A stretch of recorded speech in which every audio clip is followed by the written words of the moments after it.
սկսել են 40 տարի առաջ։ Մենք ուզում ենք այսօր սկսենք, վաղը ավարտենք։ Այս վերջերս հետաքրքիր բան տեղի ունեցավ։ Գործարար աշխատաժողովի ժամանակ իմիջիայլոց, չգիտեմ, մեր գործընկերների տպավորությունները ինչպիսին են, բայց այն շատ ավելի հաջողված էր, քան ես ի սկզբանե ակնկալում էի, բայց այսպիսի մի հետաքրքիր դրվագ կար, շատ է խոսվում կառավարության եւ ընդհանրապես պետական մարմինների դանդաղության մասին, բայց նաեւ իմ հետազոտությունը այն է, որ աշխարհի բոլոր կառավարություններն են դանդաղ, այսինքն կառավարության գործառույթներից մեկն է դանդաղ լինելը, իհարկե շատ կարևոր է, որ դանդաղության մեջ մենք լինենք արագ, բայց ինքը կառավարությունը դանդաղ մարմին է, որովհետև կառավարությունը այն մարմինն է, որ պարտավոր է 7 չափի 1 կտրի, այլ 8-9 չափի 1 կտրի։ Ուրիշ բան եղավ, ես մի ընկերության, որ հարգելի գործընկերոջ, որ բարձրացնում էր այս հարցը, ասացի,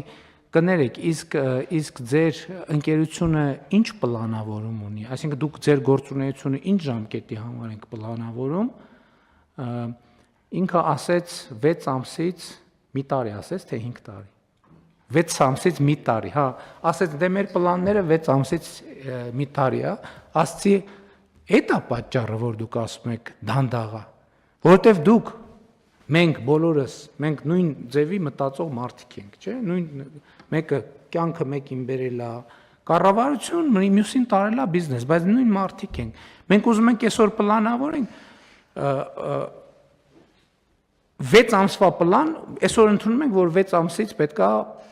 իրականացնենք Եվ տանում ենք կառավարությանը համանքին ասում ենք դե շուտ արեք, 3 օրում, 4 օրում տեն չի լինելու, ընթացակարգ կա։ Այսինքն, որպեսզի մենք ժամանակին անենք, դա պետք է պլանավորվի ոչ թե մի շաբաթ առաջ, այլ պետք է պլանավորվի 2 տարի առաջ, որովհետև իրենք գալիս են կառավարության ընթացակարգերում, կառավարական կամ համայնքի ընթացակարգերի մեջ եմ մտնում,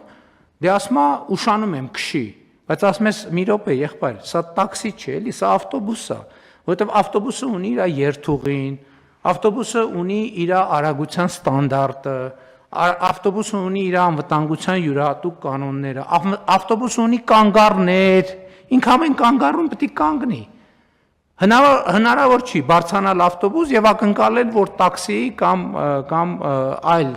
ավելի արագ տրանսպորտային միջոցի բանով տեմպով մենք կարող ենք առաջ գնալ։ Ուրիշ բան, ավտոբուսը պետք է արագ լինի, բայց ավտոբուսը կարող լինի արագ լինի ավտոբուսի ստանդարտով։ Մենք չենք կարող ավտոբուս նստենք, ասենք ուզում ենք, որ տաքսո արագությամբ քշես։ Չի լինի տենց, եթե մենք տաքսո արագությամբ քշենք, ուրիշ քաղաքացիներ, որ պետք է կանգառներում իջնեին, կսկսեն պատուհաններից թռնել կամ առնվազն միջադեպեր կլինեն ավտոբուսի վարորդի հետ։ Այսինքն մեր իրականության մեջ ես անընդհատ բախվում եմ դրան, ես անընդհատ ավելի է խորանում իմ համոզմունքը, որ այս տրամաբանությունն է, որ մենք ավտոբուս ենք նստում, ուզում ենք տաքսո արագությամբ շարժվենք։ Եվ սա պետության էլի ոնց գալիս եմ, ոնց մտածում եմ պետության եւ ապա պետության միջև այդ ճեղքում է ամեն ինչը, որ մենք չենք կարողանում տենց էլ այդ ճեղքը լցնել այնուամենայնիվ արձանագրելով, որ պետությունը ուրիշ մարմին է, ինքը այլ կերպ է գործում, այլ տրամաբանությամբ է աշխատում։ Էլի եմ ասում, ամենևին չժխտելով եւ ավելի ընդգծելով պետության մարմինների էֆեկտիվության, արագության, բայց էլի եմ ասում, ինքը կարա արագ լինի ավտոբուսի արագության ստանդարտով, ավտոբուսի արագության ստանդարտով, որովհետեւ ինքը հանրային ծառայություն է։ Հանրային ծառայություններ է մատուցում։ Հնարավոր չէ ծառայությունը մատուցել մեկին ի հեճուկս մյուսի շահերի, եւ այստեղ շահերը երբեմն ոչ թե երբեմն պետք է հավասարակշռված լինեն, եւ սա շատ կարեւոր տրամաբանություն է։ Բայց վերադառնալով էլի մեր իրականության մեջ այսպիսի բան կա, մի անգամ ես դա հրապարակային նույնիսկ ասացի, բերել օրինակներ, ասենք նույնիսկ մեր բանում, մեր քննարկումների ժամանակ հնչում է սենց, Էստոնիայում սենց է, Էստոնիայում նենց է, եւ երկր էլ չեմ ասում, առիթ ունեցել եմ ասելու, Դե Հայաստանում մենք բոլորս մեր 95%-ը Իսրայելի հարցով փորձագետ է, Իսրայելի ու Սինգապուրի։ Ինչ խոսում ես մեկ է հազարավոր մեկնաբանություններ Սինգապուրում սենց է, Իսրայելում նենց է, բանում ժողովուրդ մենք էս կներեք այս խոսույթներն էլ նշանակում են էլի մեր բանը, մեր վերաբերմունքի անլրջությունը, որովհետև հատկապես պաշտոնական քննարկումների ժամանակ, եթե որևէ մեկը որևէ երկրի, որևէ օրինակի անուն տալիս է, ինքը պետք է գոնե նվազագույն փորձագիտական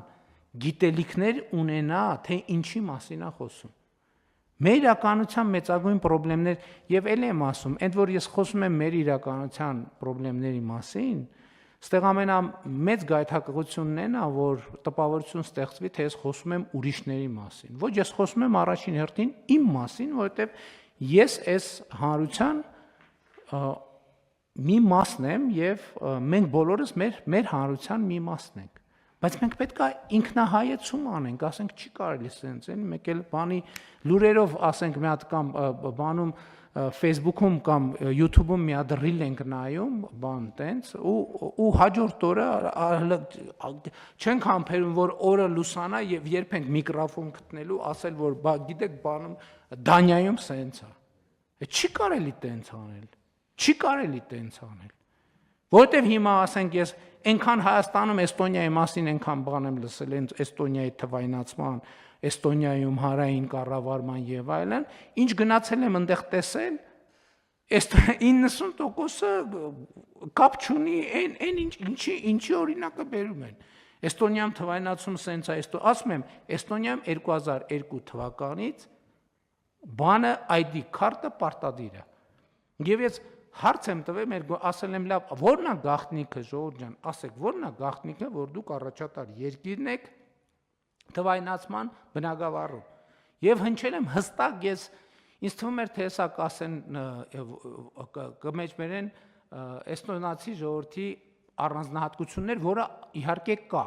չի կարա, ամեն երկիր ունի իր, բայց ստացել եմ շատ պարզ պատասխան։ Մենք 2002 թվից ID քարտը դարձրել ենք պարտադիր բոլորի համար։ Այո, բոլորի համար, բայց բոլորի համար։ Այո, բոլորի համար, բայց իսկականից բոլորի համար։ Այո, իսկականից բոլոր նշանակում է բոլոր, այսինքն հիմա պատուհանից ում որ ցույց տանք իրանց համար էլա պարտադիր։ Այո, բոլոր նշանակում է բոլոր։ Մեր մոտ բոլորը գիտեք ինչ նշանակում։ Եկեք գնանք ցանկացած որոշում նայենք, ցանկացած օրենք նայենք։ Բոլոր նշանակում է բացի սրանից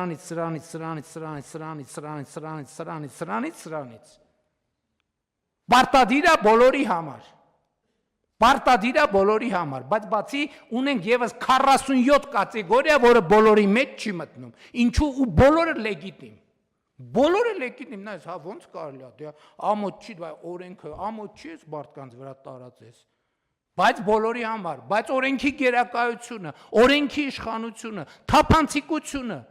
բոլորի համար, բոլորը պետքա լինեն թափանցիկ, բոլորը պետքա լինեն թափանցիկ, իհարկե բոլորը պետքա լինեն, բայց 87 կատեգորիա կա, որ եկեք պետք չի, իրանք լինեն թափանցիկ, որտեղ իրանք մեկա ցույց տալու բան չունեն։ Եթե մեկը ցույց տալու բան չունի, ինչի լինի թափանցիկ։ Պարզվում է, որ տենց գնում ենք, պարզվում է Հայաստանում 4-5 հոգի կա, որ բան ունի ցույց տալու, մնացած բոլորը դե խի պետք է բան ցույց տան, լավ 14, լավ 100, ասենք այս սենյակում նստածները եւ 1-2 ուրիշ սենյակում վերջ, պարտադիր, բայց պարտադիր է բոլորի համար։ Բայց ընդ մի հատ անցումային դրույթ կա, որ դե 1200 տող կատեգորիայի համար դա չի վերաբերվում նենց ամեն ինչը։ Սենց պետություն չենք դառնա սենց մենք։ Չենք դառնա ու դրա համար էլ չենք դառնում։ Ամեն ինչը։ Մեր մոտ ամեն ինչը պարտադիր, ընդ որում ամեն ինչի մեջ կա։ Քրեական օրենսգրքում գրած չի մեկական կատեգորիաներ, որ դա իրանց չի վերաբերվում։ քրեական դատավարության օրենսգրքում, քաղաքացիական երթևեկության կանոնների մեջ երթևեկության կանոնը վերաբերվում է նրան, ով կռուտոյ չի։ Էդ էլ նայած, մարդ կա, որ արագության խախտման կռուտոյ է, բայց լուսացույցի տակ կանգնելու դեպքում կռուտոյ չի։ Եվ այդպես շարունակ։ Դրա համար է օրենքի նկատմամբ մեր երկրում էսա վերաբերմունքը, որովհետև դե թե օրենք ստիպված ես, ուրեմն ինչքան այս կյանքում չունես բան արած, վաստակած, որ ստիպված ես օրենքով ապրել էլի։ Ոնց այս կյանքում բայց դպրոց, մանկապարտեզ, բու, աշխատավարձ, վերջը քուչա կա, վերջը բան կա, ծնունդ կա, այդքան չունես քո կյանքում արած, որ բան ունենաս, բացառություններ ունենաս։ Ոստեղ խնդրեմը ես բանից գրում եմ, ես Էստոնիայից գրառում եմ անում, Տալինից։ Նայում եմ, ասում եմ, ոնց կարա էլի քաղաքը սենց բան լինի։ Հələ այնց բան էի գրել, այդ խեղճ էստոնացիք արդարանում էին, ասում են, դե գիտես գարուն է, բան է, երևի տեսել էին գրառումները, որ ասում են, դե գարուն է, բան, տենց մի քիչ լավ է մաքրած էլի, նկատում են, այնքան վատ էին զգում, որ ես տենց ուժեղ տպավորության տակ եմ մնացել, թե ոնց կարա քաղաքը այսքան մաքուր լինի, պատկերացրիք, չէ, ասում են, դե գարուն է, բան է, մի քիչ շատ է մաքրված էլի, դե տենց մեր ամառ աշնան դեմը այսքան մաքուր չի լինի, ասենք մարդիկ նեղվել էին, որ ես մարդ հայկե ուրիշ երկրից եւ տենց տպավորվել է։ Մեր արձագանքը, ինչ եմ գրում, ասում եմ, քաղաքը սենց մաքուր կարա լինի այն դեպքում, եթե մաքրողը երբ որ մաքրում է, հետևից կեղտոտողի պակաս կա։ Այսինքն հետևից կեղտոտողի պակաս կա։ Այսինքն մաքրելուց հետո քիչ են մարդիկ կամ չկան, որ ծխում գցում են, բան ուտում գցում են, խմում գցում են, ուղակի գցում են։ Ասում եմ, էստոնացիք վատ են զգացել, ասում են, գարնանային աշխատանքներ են արված, տենց համընկել է։ Մեր արձագանքը քաղաքապետը, նախարարը, վարչության պետը, բանը, այն ժեկի պետը, այն ժողովուրդ ինչքան կարելի է, վայ այսօր չեմ բերե բանի, Մեսրոպ Մաշտոցի այդ առակացի առաջին, ինչքան կարելի է սենց բան անել, պտտվել անընդհատ կողքով շրջանցել իրականությունը։ Ես չեմ ասում Հայաստանի պաշտոնյաները լավն են, ես ասում եմ քաղաքը կարա մաքուր լինի, մենակ այն պարագայում, երբ որ մաքրելուց հետո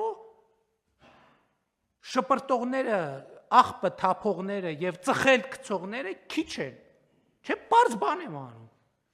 Կարանք էքսպերիմենտ անենք, հիմա գնամ գրառում անեմ, բացենք տենենք տակը ինչ է գրած։ Քաղաքապետը, վարչապետը, նախարարը, ժողովուրդ ինչ կապ ունի։ Ես եմ մեղավոր, որ մենք ծխում գցում ենք, ես 2004 թվականից չեմ ծխում։